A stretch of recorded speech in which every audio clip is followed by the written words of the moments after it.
mert mi olur, yiğidim güller mi alır, koç yiğide meydan kalır.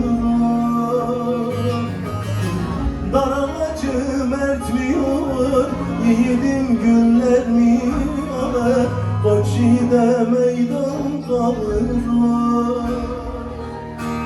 Dağlara sor beni dertlerim, kederlerim, güz yangını yakar ömrümü.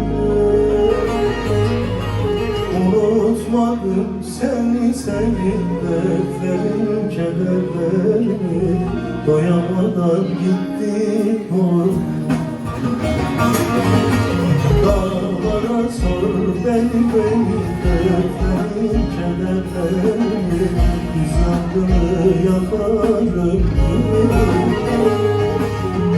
Unutmadım seni dertlerim, kederlerimi, doyamadan gitti bu.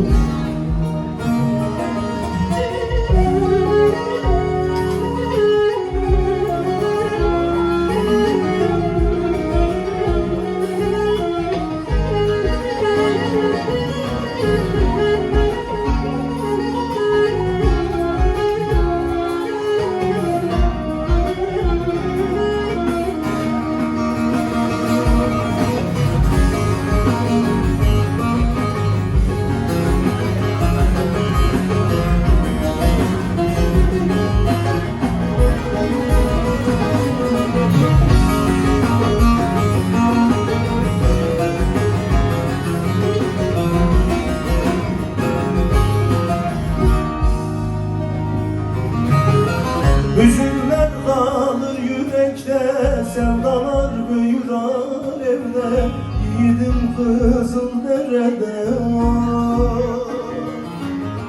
Sevdalar büyür alevde, hüzünler kalır yürekte, yiğidim Kızıldere'de. Dağlara sor beni dertlerim, kederlerimi, güz yangını yakar ömrümü. Unutmadım seni dertlerim, kederlerimi, doyamadan gitti bu. Dağlara sor beni dertlerim, kederlerimi, güz yangını yakar ömrümü. Unutmadım seni dertlerim, kederlerimi, doyamadan